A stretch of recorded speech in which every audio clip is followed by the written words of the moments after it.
읽도록 하겠습니다. 성경 21페이지 마태복음 13장 31절부터 33절 말씀까지 우리 같이 읽겠습니다. 또 비유를 들어 이르시되 천국은 마치 사람이 자기 밭에 갖다 심은 겨자씨를 같으니 이는 모든 씨보다 작은 것이로되 자란 후에는 풀보다 커서 나무가 되며 공중의 새들이 와서 그 가지에 깃들 있느니라. 또 비유로 말씀하시되 천국은 마치 여자가 가루 시커멀 속에 갖다 넣어 전부 부풀게 한 누룩과 같으니라. 아멘. 하나님께서 저와 여러분에게 은혜를 주시길 원합니다. 여러분, 오늘 본문을 가만히 읽어보면 계속 반복되는 한 문장이 있습니다. 바로 천국은 마치 뭐와 같으니 라는 문장입니다. 천국은 마치 겨자씨 하나과 같고 가루 속에 넣은 누룩과 같으며 밭에 감추인 보배와 같고 좋은 진주를 구하는 장사와 같으며 바다에 던진 그물과 같다고 말씀하십니다. 그런데 여러분, 좀 이상하지 않습니까? 천국은 이런 곳이다 하고 한 문장으로 정의해 주시면 될 텐데 예수님은 왜 이렇게 여러 비유를 드신 겁니까? 생각해보면 우리 연희제일교회를 설명할 때도 그렇습니다. 연희제일교회는 마치 오래된 나무와 같습니다. 연희제일교회는 마치 오랜 세월 물을 끌어올린 우물과 같습니다. 이렇게 말할 수 있을 겁니다. 그런데 우리 성도님들에게는 그것보다 훨씬 간단한 말이 있습니다. 연희동 75-10번지 서대문 소방서 뒤에 있는 하얀 교회. 그러면 금방 떠오르지 않습니까? 거기 우리 교회. 그런데 예수님께서는 그렇게 천국을 한 장소를 가리키듯 설명하지 않으셨습니다. 천국은 저기 있다. 천국은 이렇게 생겼다. 그렇게 말씀하지 않고 대신 겨자씨를 보여주시고 누룩을 말씀하시고 밭에 감추인 보화를 이야기하시고 값진 진주와 바다에 던진 그물처럼 당시 그 시대에 살아가는 사람들이 시장과 들판에서 흔히 접했던 아주 평범한 것들을 가리키셨습니다. 왜 그러셨습니까? 오늘 저는 여러분과 함께 이 말씀을 통해 그 이유를 함께 풀어가려고 합니다. 우리는 천국이라는 말을 너무 익숙하겠습니다. 누군가 세상을 떠나면 천국 가셨다 그렇게 말합니다. 물론 그것도 성경이 말씀하는 중요한 소망입니다. 그러나 예수님께서 말씀하신 천국의 뜻은 그것보다 훨씬 크고 깊습니다. 천국이라고 번역된 헬라어는 하늘 나라라는 뜻이고 복음서에는 같은 의미로 하나님의 나라라는 표현도 나옵니다. 여기서 중요한 단어는 나라로 번역된 바실레이아라는 단어입니다. 우리는 나라라고 하면 영토와 국경이 있는 어떤 공간을 떠올립니다. 그러나 성경이 말하는 바실레아에는 장수라는 개념보다 왕권, 다스림, 통치라는 의미가 더 강하게 담겨 있는 겁니다. 좀 더 쉽게 말하면 하나님의 나라는 하나님께서 왕이 되시는 것입니다. 하나님의 뜻이 이루어지고 하나님의 사랑과 정의와 평화가 사람과 세상을 다스리는 것입니다. 그래서 하나님의 나라는 죽은 뒤에만 만나는 나라만이 아닙니다. 예수 그리스도께서 오심으로 이미 이 땅에 그 나라가 시작된 겁니다. 그래서 주기도문도 나라가 임하시오며 뜻이 하늘에서 이루어진 것 같이 땅에서 이루어진다라고 기도합니다. 죽은 다음 나를 천국에 보내주십시오가 아니라 오늘 내가 살아가는 이곳에서 하나님의 다스림이 임하게 해주십시오라는 기도인 겁니다. 그런데 여러분, 문제는 하나님의 나라가 이미 우리 안에 있는데도 우리는 그것을 잘 보지 못한다라는 겁니다. 왜 보지 못합니까? 우리의 눈과 마음을 붙잡고 있는 것이 너무 많기 때문입니다. 여러분의 삶의 루틴을 한번 생각해 보십시오. 아침에 눈을 뜨면 대부분 휴대전화부터 옵니다. 경제 소식, 부동산, 정치, 전쟁 소식이 쏟아집니다. 집값 걱정, 자녀 교육 걱정, 노후 걱정이 마음을 채웁니다. 물론 이런 것들이 다 잘못되었다는 말씀은 아닙니다. 성도는 세상과 담을 쌓고 사는 사람이 아니라 현실 한복 안에서 하나님 앞에 충성하게 사는 사람입니다.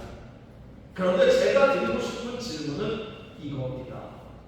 이렇게 많은 현실의 소리 속에서 우리는 하나님 나라에 관한 예수님의 말씀을 들을 수 있냐라는 겁니다. 천국 중요한 것은 알겠는데 당장 먹고 사는 문제가 더 급합니다. 얼마든지 그렇게 생각할 수 있습니다. 그래서 예수님께서는 하나님의 나라를 멀고 추상적인 이야기가 아니라 우리 일상에서 얼마든지 볼 수 있는 것으로 설명하셨던 겁니다. 예수님께서는 공생애를 시작하시면서 가장 먼저 이렇게 선포하셨습니다. 베드로야, 천국이 가까이 왔느니라. 이미 가까이 왔다고 말씀하셨습니다. 그러므로 하늘 나라는 나중에 어디로 갈 것인가의 문제 이전에 지금 누구의 다스림 안에 살아가고 있는가를 따지는 문제입니다. 그래서 우리가 늘 이야기하는 회개, 이 메타노이아로 자신의 단순의 잘못을 뉘우치는 것을 넘어서 생각과 방향을 바뀌는 것을 뜻하는 겁니다. 세상에서 하나님께로 두려움에서 신뢰와 시선을 돌리는 것입니다. 그래야 하늘나라가 보이는 겁니다. 여러분, 우리의 마음이 돈과 성공과 걱정에 너무 오래 잡혀 있으면 하나님의 나라가 와 있어도 보이지 않습니다. 없는 게 아니라 우리의 감각이 무뎌진 겁니다. 자, 그럼 오늘 말씀을 한번 보십시오. 오늘 주님이 우리에게 보여주신 그 천국의 말씀을 한번 살펴봅시다. 오늘 주님께서는 먼저 겨자씨라고 말씀하셨습니다. 천국은 마치 사람이 자기 밭에 갖다 심은 겨자씨 하나가 같으니, 겨자씨는 손바닥 위에 올려놓으면 존재감도 없을 만큼 작습니다. 그러나 땅속에서 뿌리를 내리기 시작하면 마침내 새들이 와서 깃들 만큼 크게 자랍니다. 그 작은 씨앗 속에 무엇이 있었습니까? 생명이었습니다. 작음과 약함은 같은 말이 아닙니다. 작아 보여도 생명이 있으면 잘하는 겁니다. 그렇습니다. 하나님의 나라는 처음부터 세상을 압도하는 모습으로 오지 않았습니다. 베들레헴의 한 아기로 갈릴리의 작은 마을에서 12명의 제자와 함께 시작되었습니다. 세상의 눈으로는 아무것도 아니었습니다. 하지만 그 안에는 죽음을 이기는 생명이 있었습니다. 그러니 여러분, 혹 여러분의 믿음이 지금 작아 보여도 낙심하지 마십시오. 짧은 기도 한마디, 누군가에게 건네는 작은 용서, 아무도 알아주지 않는 작은 성기, 바로 그게 겨자씨인 겁니다. 사랑하는 자녀의 매일 드리는 짧은 기도가 언젠가 그 아이의 인생을 이끄는 나무가 될 수 있습니다. 하나님의 나라는 그렇게 조용히 그러나 멈추지 않고 자라는 것입니다. 그리고 예수님께서 이어서 누룩을 말씀하십니다. 한 여인이 누룩을 가루 수거말 속에 넣습니다. 처음에는 보이지 않지만 시간이 지나면 전체가 부풀어 오릅니다. 이 누룩이 신기합니다. 소리도 나지 않습니다. 근데 안에서부터 바꾸는 것입니다. 이겁니다. 하나님의 나라는 겉을 번쩍이게 만드는 것이 아니라 안에서부터 바꾸는 겁니다. 진짜 복음은 소리가 커지는 것이 아니라 내 안에 말씀이 들어와서 내가 달라지는 겁니다. 예전 같으면 화내스를 참고, 예전 같으면 끄만했을 사람에게 손을 내미는 것, 이것이 하나님 나라의 관입니다. 예수를 믿는다는 것은 교회에 다닌다는 뜻이 아니라 내 안에 다른 생명이 들어왔다는 뜻입니다. 여러분, 오늘 말씀 우리가 읽지는 않았지만 44절을 한번 보면 이제 그 비유가 조금 달라집니다. 하나님의 나라, 하늘나라가 얼마나 귀한지를 말씀하십니다.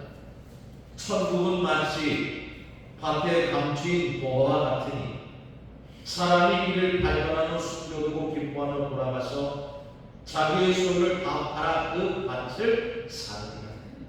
사람들은 아마 이상하게 여겼을 겁니다. 제가 왜 갑자기 집을 팔지? 이상하게 여겼을 겁니다. 하지만 그 사람은 누구보다 가장 정확하게 계산하고 있었습니다. 다른 사람들은 단순히 밭만 봤지만 그는 밭 속에서 보화를 보았습니다. 여러분, 이 말씀에서 가장 중요한 단어를 꼽는다고 한다면 저는 기뻐하며를 꼽고 싶습니다. 이 사람을 한번 보십시오. 전 재산을 다 팔아 밭을 삽니다. 근데 어떻게 팝니까? 억지로 팝니까? 아니요. 기뻐하며 팔았습니다. 더 큰 가치를 발견했기 때문에 기쁘게 내려놓았던 겁니다. 여러분, 이것이 복음입니다. 기독교의 신앙은 억지로 포기하는 종교가 아니라 더 귀한 것을 발견했기 때문에 덜 귀한 것을 내려놓는 신앙입니다. 진주 비유도 같습니다. 좋은 진주를 구하던 장사꾼이 아주 값진 진주 하나를 발견하자 가지고 있던 모든 진주의 가치가 달라지는 겁니다. 결국 여러분, 이겁니다. 신앙은 결국 가치의 문제입니다. 내가 무엇을 가장 귀하게 여기느냐, 이 문제입니다. 우리가 잘 아는 비유 가운데 어느 날 예수님을 찾아온 부자 소녀를 한번 떠올려 보십시오. 잘하겠습니다. 나는 말씀을 잘 지키고 11조도 하고 그렇게 살았습니다. 소위 율법을 잘 지킨 사람이었습니다. 근데 예수님께서 그에게 한 가지 제안을 하십니다. 네 소유를 다 팔아 가난한 자들에게 주고 나를 따라. 이 청년은 근심하며 돌아왔습니다. 돈이 많아서 나쁜 것이 아니라 그 돈을 놓을 수 없을 만큼 돈이 그의 마음을 붙잡고 있었기 때문입니다. 여러분, 착각하지 마십시오. 하나님 나라를 얻으려면 가진 모든 것을 물리적으로 버려야 한다는 말은 아닙니다. 그러나 모든 것을 하나님 아래에 둘 수는 있어야 합니다. 주님, 내 자녀도, 내 건강도, 내 재산도 주님 것입니다. 이렇게 고백할 때 우리는 비로소 자유로워지는 겁니다. 붙을수록 불안하고 내려놓을수록 평안해지는 심리가 여기 있는 겁니다. 왜 그런 줄 아십니까? 내 손에서 놓은 것을 하나님 손에 맡겼기 때문에. 그리고 이어지는 그분의 비유를 한번 보십시오. 좀 더 다른 긴장감을 줍니다. 그물에 여러 종류의 물고기가 잡히면 좋은 것은 그릇에 담고 나쁜 것은 버립니다. 예수님은 이것을 세상 끝의 심판과 연결시키십니다. 결국 하나님의 나라는 우리의 마음을 따뜻해 주는 이야기만이 아니라 선택을 요구하는 겁니다. 하지만 여러분, 이 심판은 우리를 겁주기 위한 말씀이 아니라 하나님의 정의는 끝내 승리한다는 복음입니다. 지금은 당장 악이 이기는 것처럼 보여도 그것이 끝이 아닌 것을 믿기 때문에 우리는 절망하지 않는다는 겁니다. 그리고 이 모든 이야기를 52절을 통해 이렇게 말씀하십니다. 여러분, 52절 말씀을 한번 보십시오. 예수께서 이르시되 그러므로 천국의 제자된 성간마다 마치 새 것과 옛 것을 그 곳간에서 내오는 집주인과 같으리라. 무슨 말입니까? 하나님의 나라의 보화를 발견한 사람은 혼자 기뻐하고 끝나지 않는다는 것. 그 보화를 다른 사람에게 보여주어야 하는 것. 그리고 이 모든 비유가 가장 분명히 드러난 자리가 있는데 바로 예수 그리스도 자신입니다. 세상은 그분을 나사렛 출신의 목수, 별 볼일 없는 사람으로 보았습니다. 소위 겨자씨처럼 작아 보였습니다. 그러나 십자가에서 죽으신 그 씨앗이 땅에 떨어졌고 부활하셨고 그 생명에서 교회가 시작되어 땅끝까지 퍼져나갔습니다. 예수님은 누구처럼 조용히 사람 안으로 들어가 사개오, 베드로를, 바울을, 그리고 오늘 저와 여러분을 바꾸어 주십니다. 그리고 예수님은 밭에 감추인 보화십니다. 바울이 그리스도를 안 뒤에 내가 모든 것을 해로 여긴다고 고백했던 이유가 바로 더 귀한 것을 발견했기 때문입니다. 그러면 여러분, 예수님의 제자인 우리도 겨자씨가 되어야 합니다. 세상을 좌지우지하는 건물이 아니라 작아도 생명 있는 사람, 조용해도 주변을 변화시키는 사람이 되어야 합니다. 우리는 세상을 다 바꿀 수 없지만 내가 있는 자리에서 겨자씨 하나는 될 수 있습니다. 한 사람을 위해 기도하고 한 사람을 용서하고 한 사람에게 복음을 전할 수 있습니다. 그리고 하나님께서는 그런 작은 것을 사용하여 우리가 상상하지 못하는 일을 이루시는 것입니다. 자, 이제 이 모든 말씀을 마무리하면서 마지막으로 여러분께 묻고 싶은 것이 있습니다. 사랑하는 성도 여러분, 여러분 정말 밭에 감춘 보화를 발견하셨습니까?